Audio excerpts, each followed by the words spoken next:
Assalamualaikum warahmatullahi wabarakatuh. Bismillahirrahmanirrahim. Alhamdulillahirabbil alamin wa bihi nasta'inu ala umuri dunya waddin.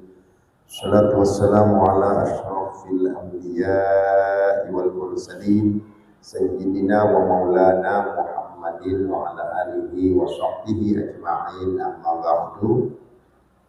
Qala Allah ta'ala fil Qur'anil Karim, a'udzu billahi minasy syaithanir rajim.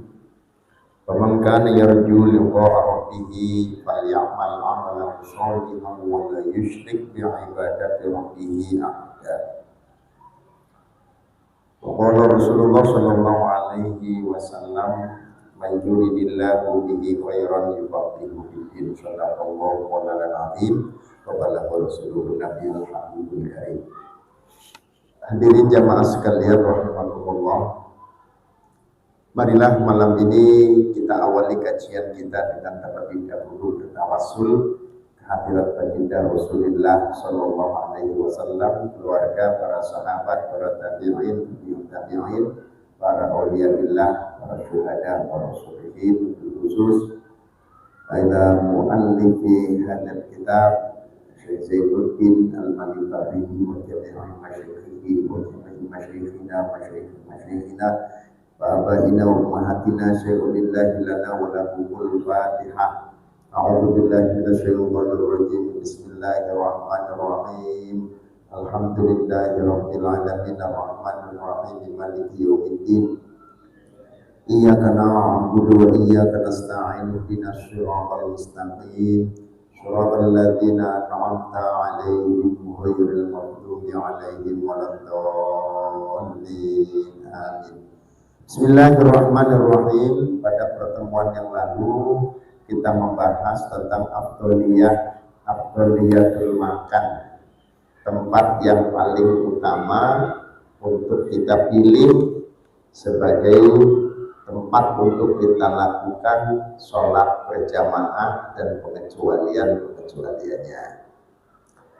Wahya bijam'in katsirin afdalu minha min jam'in qalilin lil khabari sahihi min li khabari sahihi wa ma kana aktsaru fa huwa ahabbu ila Allah taala.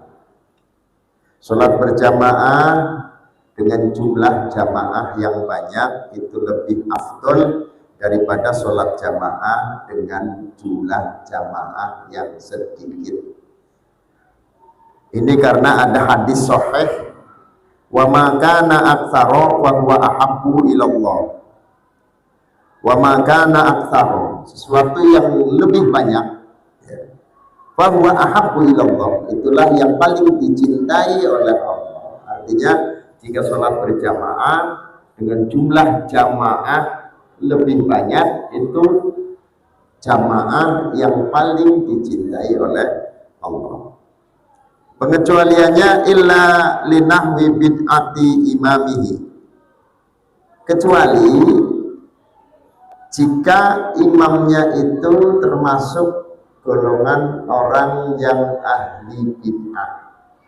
Ahli bid'ah ini dulu di zaman pasca khulafaur rasyidin Sayyidina Ali, selepas itu muncul banyak sekali fitnah, ya.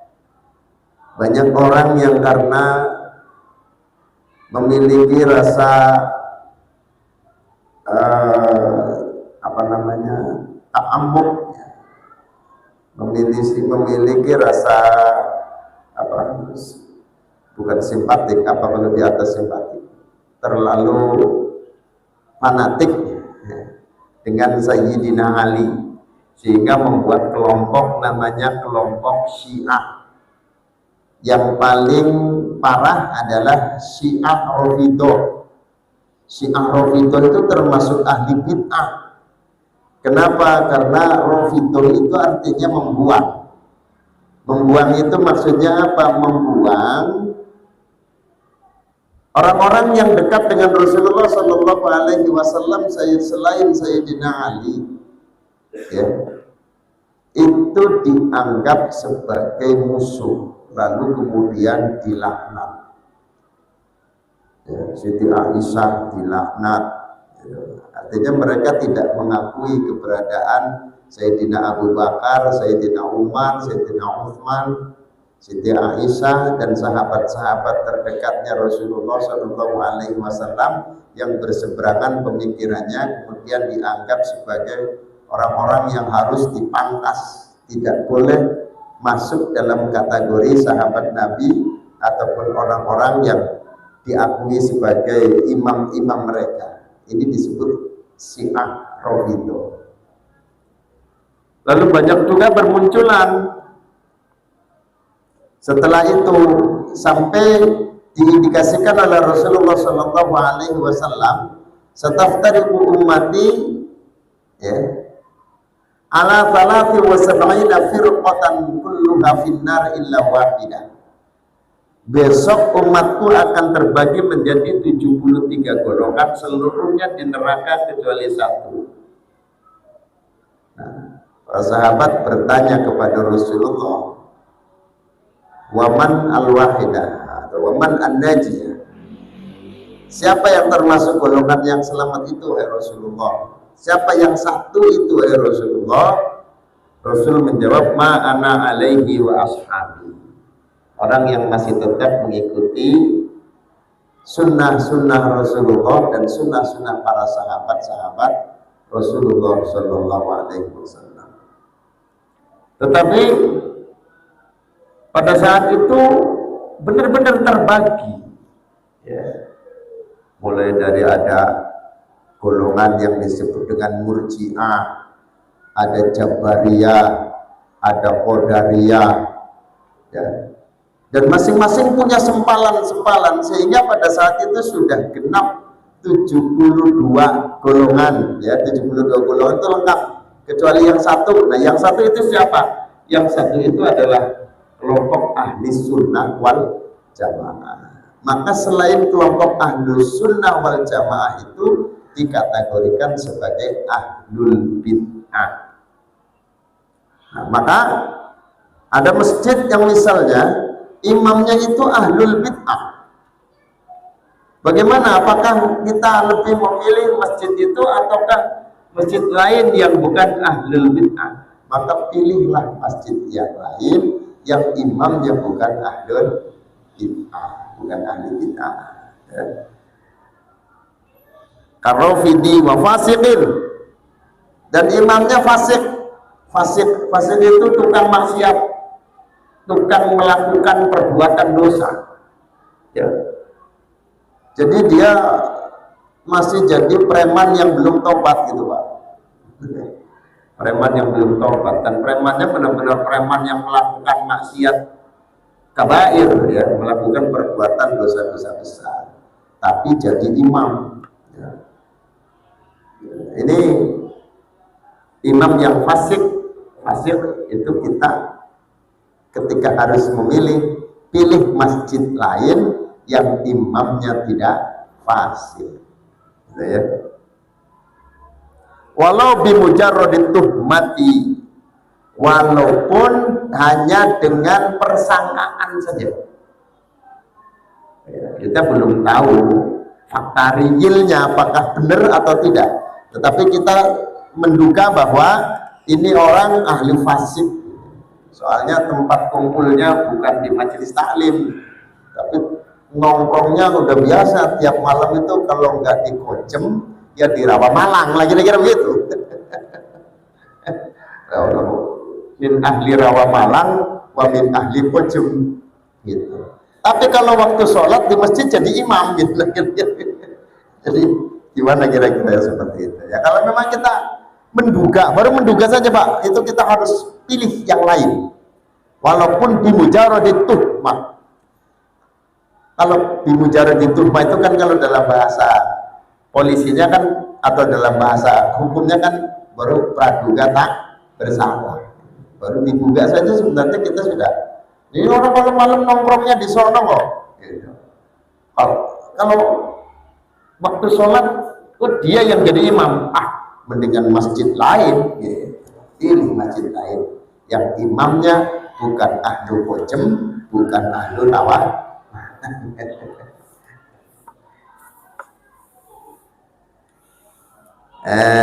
Sudah. Fal aqallu jama'atan balil infirad afdal. Maka jika pilihannya seperti itu, ada musola kecil, ya, musola kecil, jamaahnya sedikit, itu lebih baik pilih musola yang kecil itu daripada masjid gede jamaahnya banyak tapi imamnya fasik. Gitu. Nah, udahlah musola kecil aja nggak apa-apa. Gitu ya, itu pilihannya sampai seperti itu. Balil infiradu afdalu. Bahkan sholat sendirian itu lebih utama daripada berjamaah tapi imamnya ahli bid'ah atau ahli fasik. Tapi ini sensitif Pak dengan istilah ahli bid'ah itu. Nanti jangan seperti ahli bid'ah yang dirumuskan sekarang, yang tukang tahlilan ahli bid'ah, bukan itu ya. Yang sholat Jumatnya adanya 2 kali ahli bid'ah, bukan itu yang dimaksud ya. Tetapi yang secara prinsip itu sudah melenceng dari ajaran atau dari akidah yang benar, itu artinya bid'ah.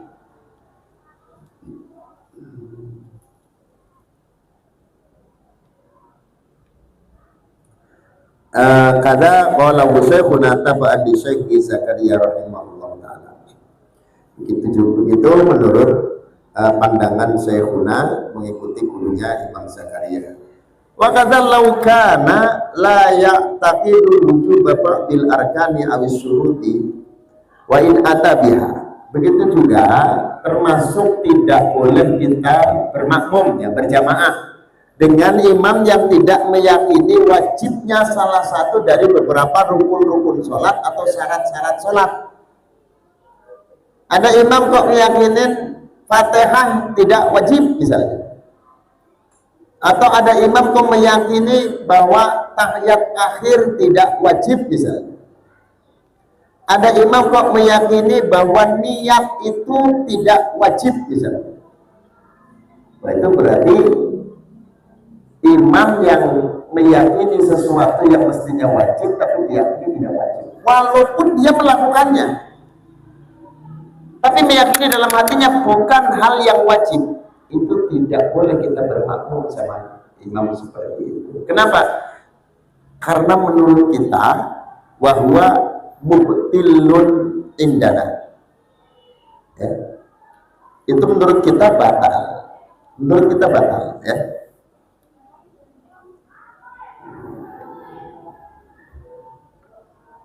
Jadi walaupun dia melakukannya, tetapi anggapannya ataupun keyakinannya bahwa yang dia lakukan itu adalah hukumnya sunnah, bukan wajib. Nah, itu menurut kita yang berkeyakinan bahwa apa yang dia lakukan itu wajib, kita yakini itu wajib, itu nggak masalah. Tapi apa yang dia lakukan dia anggap sunnah, padahal kita meyakini bahwa itu adalah wajib, kita tidak boleh bermakmum sama dia. Kenapa? Karena dia orang yang sholatnya tidak sah. Makanya ini penting, kita mesti dalam hal pekerjaan dan ucapan-ucapan yang ada di dalam sholat, kita harus bisa memilah-milah mana yang wajib, mana yang sunnah. Jangan sampai kita meyakini pekerjaan yang wajib dianggap sunnah, batal sholatnya. Kalau tidak bisa membedakan bagaimana? Kalau tidak bisa membedakan, maka yakini semuanya wajib, itu lebih aman. Angkat tangan wajib, gitu misalnya. Padahal angkat tangan kan sunnah. Angkat tangan takbiratul ihram wajib angkat tangan. Padahal sunnah, tapi diyakini wajib, gak masalah. Ya. Sami Allahu liman hamidah, ngangkat tangan, ya yakini itu wajib misalnya, nggak masalah. Jadi kalau meyakini yang sunnah adalah wajib, aman, nggak masalah. Yang tidak boleh atau yang merusak atau yang membatalkan sholat adalah apabila meyakini yang wajib adalah sunnah, ya. Au qaulul qalili di masjidin mutayaqqinin hillu ardihi au mali banihi, ya. Atau meyakini di jamaah yang sedikit itu masjidnya diyakini itu tanahnya halal, bukan tanah sengketa, bukan tanah yang diambil dari gosok, ya. Ada masjid gede, jemaahnya banyak, ya, tapi maaf itu tanah sengketa atau itu tanah tidak sah. Au mali banihi, artinya kalau masjid yang gede ternyata harta orang yang membuatnya, yang membangunnya itu bukan dari harta halal. Ada orang punya diskotik, ya, kan tiap malam melayani segala macam, Pak, ya, diskotik gitu, ya. Bisa jadi aktaru malihi haramun, kebanyakan hartanya dari barang yang haram misalnya, tapi dia bangun masjid gede, bangun masjid kok gede, padahal harta yang didapatkan bukan dengan cara yang halal. Tapi di sebelahnya ada masjid kecil, Pak, tanahnya SHM, diwakafkan secara sah, kemudian harta yang digunakan untuk mewakafkan masjid itu harta yang halal, halalan thayyibah, ya. Sama-sama bersaing, Pak. Yang gede jelas masjid gede, jamaahnya banyak. Yang kecil jamaahnya sedikit. Tetapi di masjid yang kecil itu adalah masjid yang mutayaqqin hilli ardihi aw mali banihi. Dia ini tanahnya adalah tanah yang halal dan dana yang digunakan untuk membangun adalah dana yang halal. Pilih mana? Masjid kecil atau masjid gede? Masjid kecil, karena kita meyakini prosesnya. Tanahnya halal, yang digunakan untuk membangun juga dari harta yang halal, gitu. Jadi kita mesti begitu, Pak, milih-milih masjid itu ya dilihat dari bagaimana masjid itu dioperasikan, di awal proses pembangunannya bagaimana. Jadi jangan salah ketika misalnya ada seseorang yang mengerti betul latar belakang pembangunan masjid itu seperti apa, lalu kemudian dia tidak memilih masjid itu sebagai tempat untuk dia melakukan sholat misalnya, itu jangan disalahin karena ada pilihan seperti ini, Pak. Kalau kita tahu kronologisnya, wah itu masjid syubhat misalnya, karena yang digunakan untuk membangun tanahnya nggak jelas, ya, dibangun di tanah yang nggak jelas, kepemilikan siapa, ya, nggak jelas. Kemudian untuk materialnya juga dibeli bukan dari harta yang halal. Nah, seperti itu jangan kita pilih. Aw ta'attuli masjidin qaribin aw ba'idin minha ail jama'ati bi ghaibatihi anhu liqaulihi imamihi aw yahdurun nasu bi hudurihi fa qalilul jam'i fi dzalika afdal.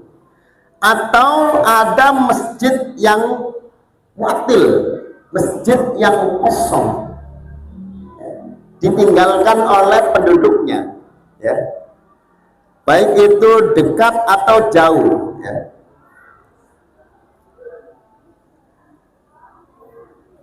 Biwaibatihi anhu liqaunihi imamihi. Nah, sementara dia itu statusnya di situ sebagai imam, Pak. Kalau dia tidak sholat di situ, maka jamaahnya tidak ada yang mengimami, maka masjidnya menjadi kosong. Ini bingung. Dia sebagai imam, di masjid yang terpencil, jamaahnya jelas sedikit karena ditinggalkan oleh penghuninya atau penduduknya di sekitar situ. Kalau dia pindah ke masjid yang gede, yang besar, yang banyak jamaahnya, dia statusnya di situ menjadi imam. Bagaimana kalau begitu? Pilih masjid yang membutuhkan dia sebagai imam di situ, supaya tidak ada kekosongan jamaah. Ya, supaya tidak ada kekosongan jamaah. Tempoh hari itu yang saya ceritakan di Cikarang, ada sebuah bangunan masjid ya, yang diwakafkan sebagai masjid jami, tetapi masjid itu tiap hari Jumat kosong karena warganya hampir rata-rata adalah pekerja ya. Jadi begitu waktu sholat Jumat dia bertepatan dengan jam kerja kantor atau jam kerja perusahaan yang tidak bisa pulang, otomatis jumlah jamaahnya sedikit. Nah, dia minta pendapat kepada saya sebelum hari Jumat kemarin, diskusi, dia minta solusi ini bagaimana supaya Jumatan bisa diselenggarakan, karena yang dia terima itu adalah bentuknya masjid jami, bukan musola. Kalau dia tidak melakukan kegiatan Jumatan, maka status masjid jaminya kan bagaimana? Disebut masjid jami itu adalah masjid yang bisa digunakan untuk iktikaf, untuk Jumatan, tetapi tidak bisa dilaksanakan lantaran jumlah jamaahnya tidak memenuhi syarat. Nah, diskusi sama saya bilang coba di grup WA di polling, artinya hari Jumat besok itu berapa orang yang bisa datang ke masjid untuk sholat Jumat, artinya tidak dalam keadaan kerja. Terpilihlah beberapa orang yang memang kerjanya freelance, tidak terikat dengan perusahaan di jam Jumat, di jam pelihara Jumat. Nah, maka tercatat ada sekitar berapa? 13 orang. 13 orang. Saya bilang begini, kalau memang jumlahnya hanya segitu, laksanakan saja. Karena memang pilihannya adalah kita tidak akan menjadikan masjid ini dalam keadaan kosong, sementara masjidnya masjid Jumat. Terus bagaimana caranya? Di dalam jumlah jamaah Jumat itu, di dalam Al-Quran maupun di dalam hadis Rasulullah itu tidak ada yang secara lugas jelas tercatat jumlahnya harus 40, itu ya. Gitu. Yang ada adalah penjelasan para a'immatul madzhab. Imam-imam madhab itu menginterpretasikan ayat fas'au ila dzikrillah. Ya ayyuhalladzina amanu idza nudiya lis-sholati min yaumil jum'ati fas'au ila dzikrillahi wa dzarul bai'. Gitu kan? Fas'au ila dzikrillahi wa dzarul bai'. Wahai orang-orang yang beriman, idza nudiya, ketika dipanggil, idza nudiya lis-sholati min yaumil jum'ati, untuk melaksanakan sholat di hari Jumat, fas'au, maka bergegaslah ila dzikrillahi, untuk segera mengingat Allah, artinya melaksanakan sholat Jumat. Wa dzarul bai', tinggalkan jual beli. Kalimat wa dzarul bai' ini ada latar belakangnya. Ketika Rasulullah berkhutbah, tiba-tiba ada ontan itu rombongan pedagang yang berkendaraan ontak ya. Kalau dalam bahasa Jawa maknanya itu ontan. Itu datang dari negeri Syam, lalu kemudian orang-orang yang sedang mendengarkan khutbahnya Rasulullah itu bangun berdiri dan menuju ke tempat para pedagang yang baru datang itu. Rasulullah ditinggalin. Semuanya geruduk datang semua ke sana. Karena ada rombongan pedagang yang baru tiba dari negeri Syam. Wah, pada keluar. Nah, ada ayat wadarul bai', tinggalkan jual beli. Ketika para sahabat yang menuju ke tempat orang-orang dagang itu berangkat semua, keluar semua dari masjid, tersisalah 12 orang yang masih tetap duduk mendengarkan khutbahnya Rasulullah. Makanya Imam Maliki itu hanya mewajibkan 12 orang, cukup dengan imam satu, berarti 3 Imam Maliki. Termasuk juga qaul qadimnya Imam Syafi'i. Qaul qadimnya Imam Syafi'i itu memberikan keputusan jamaah Jumat itu cukup 12 orang plus imam atau plus khatib. Tetapi menurut Imam Syafi'i qaul jadidnya termasuk diikuti oleh Imam Hambali. Jumlah jamaah itu harus 40, harus 40, nggak boleh kurang. Kalau ada satu orang tidur, jadi 40 orang pas-pasan, yang satu tidur, bangun sudah komat, habis bangun dia ngomong ke teman-temannya, aneh katanya, saya kok sholat Jumat di sini kok nggak ada khutbahnya ya, masa langsung komat katanya, padahal waktu khutbah dia tidur. Kurang satu saja nggak sah kan? Karena wajib 40. Khutbah itu wajib didengar oleh 40 orang. Dan orangnya harus penduduk di situ yang menetap di situ, mustautin. Nah, bukan pendatang, tapi memang penduduk asli situ, 40 orang. Nah, jadi qaul jadid, qaul baru Imam Syafi'i itu mewajibkan 40. Kenapa? Karena setelah kalimat wadarul bai', tinggalkan jual beli, sahabat pada balik lagi Pak, duduk lagi akhirnya mendengarkan khutbahnya Rasulullah yang belum selesai, dihitung jumlahnya ada 40. Ya, akhirnya Imam Syafi'i mengikuti qaul jadidnya itu, dihitungnya dari sahabat Nabi yang kembali lagi duduk, jumlahnya 40. Lain halnya dengan Imam Hanafi. Imam Hanafi itu enteng Pak. Kalimat ya ayyuhalladzina amanu idza nudiya lis-sholati min yaumil jumu'ati fas'au ila dzikrillah.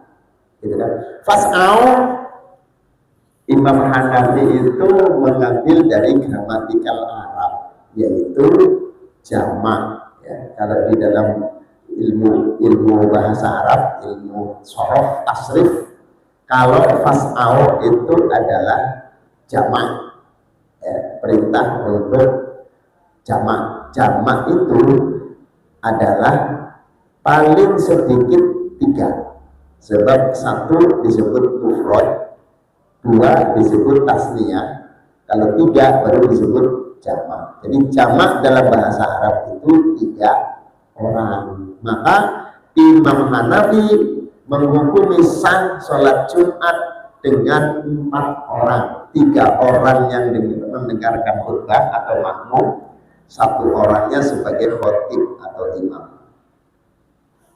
Imam Hanafi 4 orang sudah sah.